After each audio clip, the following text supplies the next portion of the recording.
அனைவருக்கும் வணக்கம். இப்போ திருநாதர் குன்றுன்ற ஒரு மலையில் இருக்குங்க. இந்த திருநாதர் குன்றுனா சமணர்கள் வாழ்ந்த ஒரு இடமாக இருக்குது. கிட்டத்தட்ட 4 முதல் 5ஆம் நூற்றாண்டில் வந்து இதனுடைய வரலாறு குறிப்பிடப்படுதுங்க. அதாவது 24 தீர்த்தகாரர்கள் இங்கே பார்க்கலாம். நீங்கள் இதில் குறிப்பிடப்படுதுங்களா? இந்த இமேஜஸ் ஃபுல்லாக 24 தீர்த்தகாரர்கள், சமண துறவிகள், இவங்களாம் வந்து இதை குறிப்பிடப்படுது. மற்றும் இந்த குன்று வந்து எங்கே அமைஞ்சிருக்குன்னா செஞ்சி அருகாமையில் வடக்கா அமைஞ்சிருக்கு. செஞ்சி அருகாமையில் வந்து சிங்காவரம் சாலையில் அமைஞ்சிருக்கு. இங்கே வந்து ஐ என்ற தமிழ் எழுத்து பிறந்ததாகவும் கருதப்படுதுங்க. அதாவது ஐ இங்கே தான் பிறந்ததாகவும் கூறப்படுது.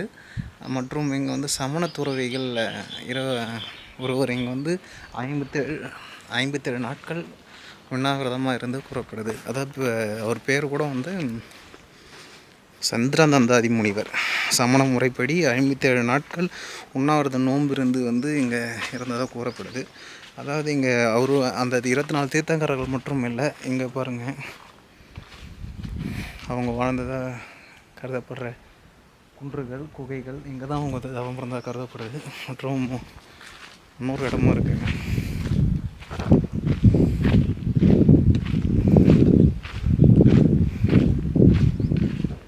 பழையதாக வந்து இது வந்து சிம்மாபுரியும் கூறப்படுது. தொல்லியத்துவம் முக்கியம் அந்த இடங்க.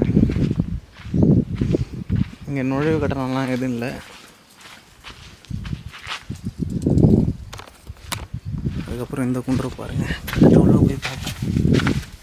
இது சமணர்கள் வாழ்ந்த இடமாக தான் கருதப்படுது. இந்த குன்றும் சமணர்கள் வாழ்ந்த இடம் கருதப்படுது. உள்ளே போகிறதுக்கு பயமாக இருக்குது. அதெல்லாம் வேணாம், நம்ம வேடிக்கை பார்த்துட்டு போயிடும்.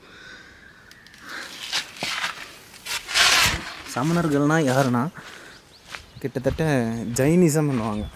ஜைனிசம்னால் அந்த வெள்ளையாடி அணிந்து மயிலிறகை வைத்து தெருவை வந்து சுத்தப்படுத்தி கொண்டு நடப்பார்கள். அதாவது சிறிய உயிர்களுக்கு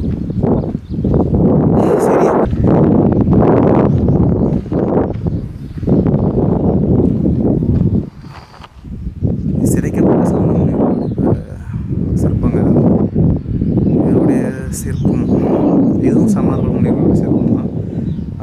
அதுக்கப்புறம் இல்லாமல் இங்கே வந்து